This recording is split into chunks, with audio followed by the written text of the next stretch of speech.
Electricity is one of the most fundamental and important forms of energy that we use in our daily lives.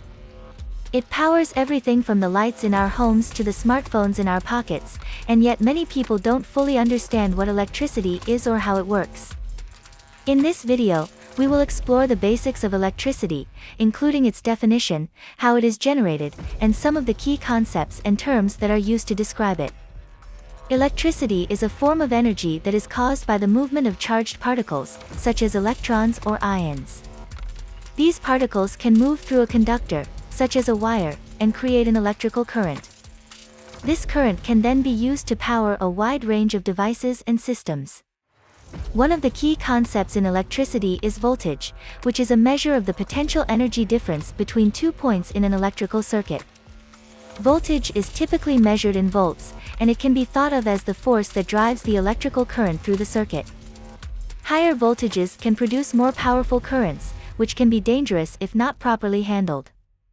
Another important concept in electricity is resistance, which is the measure of how much a material resists the flow of electrical current.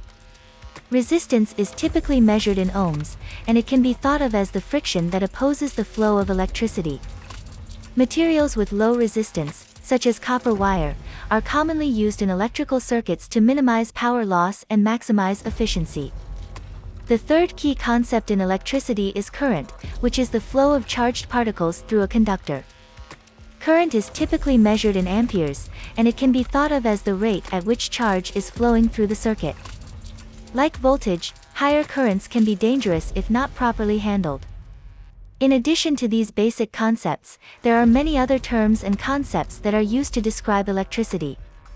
For example, power is a measure of the rate at which energy is being used or transferred, and it is typically measured in watts. Capacitance is a measure of how much electrical charge can be stored in a material, and it is typically measured in farads. Inductance is a measure of how much a material resists changes in electrical current, and it is typically measured in henries. So how is electricity generated?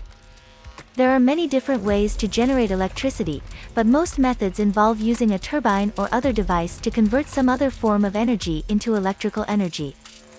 For example, coal-fired power plants burn coal to produce steam, which drives a turbine that generates electricity. Similarly, wind turbines use the kinetic energy of the wind to turn a turbine and generate electricity. Another important aspect of electricity is safety. Electricity can be very dangerous if not properly handled, and it is important to follow proper safety protocols when working with electrical systems.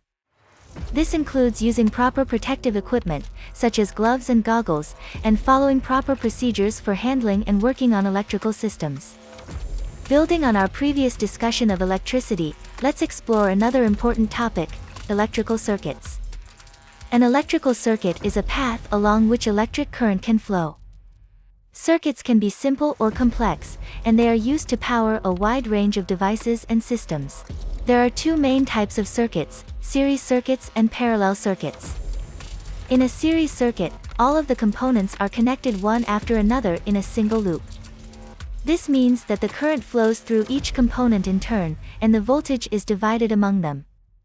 In other words, the voltage across each component is proportional to its resistance. If one component fails or is removed, the circuit is broken and the current stops flowing. In a parallel circuit, the components are connected across multiple branches, so that the current can flow through each branch simultaneously. This means that the voltage across each component is the same, but the current is divided among them. In other words, the current through each component is proportional to its conductance. If one component fails or is removed, the current can still flow through the other branches. There are many practical applications for series and parallel circuits. For example, series circuits are commonly used in holiday lights, where a single string of lights is connected end to end. If one light burns out, the entire string of lights goes dark. Parallel circuits, on the other hand, are commonly used in household wiring, where multiple appliances can be connected to the same power source without affecting each other. Another important concept in electrical circuits is resistance, which we discussed earlier. Resistance is the measure of how much a material resists the flow of electrical current, and it can be controlled using resistors. Resistors are components that are designed to limit the flow of current in a circuit. They are commonly used to control the amount of current flowing through an LED or other component. In addition to resistors, there are many other components that can be used in electrical circuits. These include capacitors, which are used to store electrical charge, and inductors, which are used to store magnetic energy. Transistors and diodes are also commonly used in electronic circuits to control the flow of current and voltage. Continuing our discussion on electricity, let's now explore another crucial topic: electrical energy storage. As we know, electricity is a form of energy that is transmitted and used to power various devices and systems.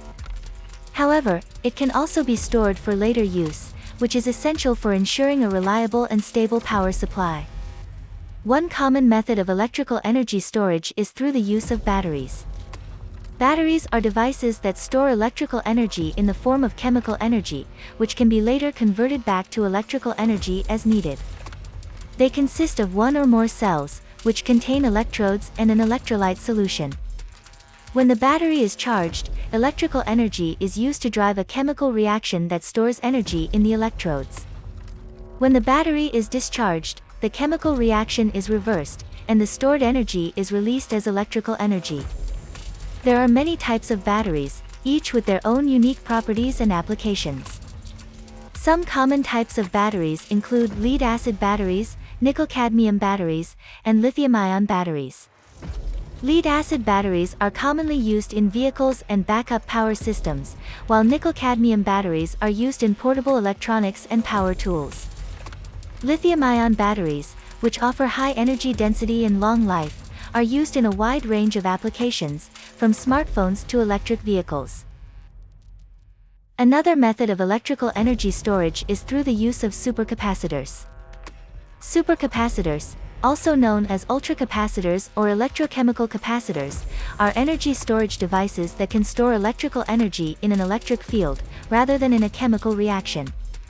They consist of two electrodes separated by an electrolyte, and they can charge and discharge much faster than batteries.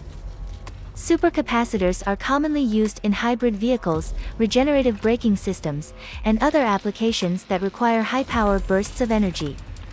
In addition to batteries and supercapacitors, there are many other methods of electrical energy storage.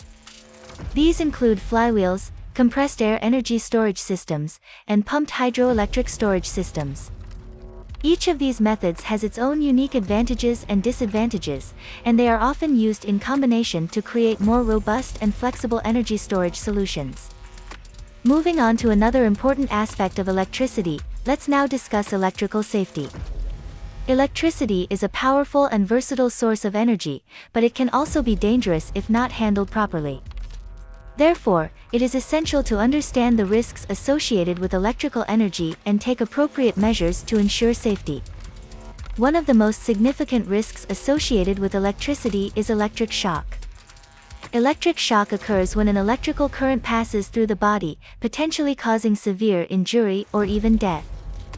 Electric shock can occur due to direct contact with a live wire or due to contact with an object that has become electrified. Therefore, it is essential to always take appropriate safety precautions when working with electrical equipment or near electrical power sources. To reduce the risk of electric shock, it is essential to follow basic safety guidelines, such as wearing appropriate personal protective equipment, using insulated tools, and working with a partner who can assist in an emergency. Additionally, it is crucial to ensure that all electrical equipment is properly grounded and that circuits are appropriately rated for the power load. Another significant risk associated with electricity is the risk of fire. Electrical fires can occur due to faulty wiring, overloaded circuits, or equipment failure. Therefore, it is essential to follow appropriate safety guidelines when working with electrical equipment or installing electrical systems. To reduce the risk of electrical fires, it is crucial to ensure that all wiring is properly installed and insulated, and that circuits are not overloaded with too many devices or appliances. Additionally, it is essential to use appropriate fuses or circuit breakers to prevent electrical overloads and ensure that all electrical equipment is regularly inspected and maintained. Now that we've covered some of the essential aspects of electricity, including its definition, how it works, how it's stored, and how to stay safe when working with it, let's move on to discussing how we can use electricity more efficiently. Electricity is a crucial part of our daily lives, powering everything from our homes and workplaces to our phones and computers. However, the increasing demand for electricity, coupled with rising energy costs and environmental concerns, has made it essential to find ways to use electricity more efficiently and sustainably. One way to improve energy efficiency is to adopt energy-efficient practices, such as turning off lights and appliances when they're not in use, using programmable thermostats to regulate home heating and cooling, and switching to energy-efficient light bulbs and appliances. These small changes can add up to significant energy savings over time, reducing both our energy bills and our environmental impact. Another way to improve energy efficiency is to invest in energy-efficient equipment and technologies. For example, installing solar panels on your home or workplace can help you generate your electricity and reduce your reliance on grid electricity, while electric cars can help you reduce your reliance on fossil fuels and reduce your carbon footprint. Finally, it's essential to remember that reducing our energy consumption and improving energy efficiency doesn't necessarily mean sacrificing comfort or convenience. In fact, many energy-efficient technologies, such as smart thermostats and LED light bulbs, offer enhanced comfort and convenience features while reducing energy consumption and costs. In conclusion, improving energy efficiency and reducing energy consumption are essential steps in creating a more sustainable and environmentally friendly future. By adopting energy-efficient practices and technologies, we can reduce our energy bills, improve our comfort and convenience, and help protect the planet for future generations. This video is meant to be an educational resource that provides a comprehensive understanding of electricity. Throughout the video, I've covered various topics including the definition of electricity, basic electric concepts, electrical circuits, electricity storage, electrical safety, and energy efficiency. My goal is to provide viewers with a better understanding of electricity and its applications. Whether you're a student or someone who wants to expand their knowledge on electricity, I hope this video has been informative and helpful. If you have any questions or comments, please feel free to leave them below. And if you found this video helpful, please like and share it with others. Thank you for watching.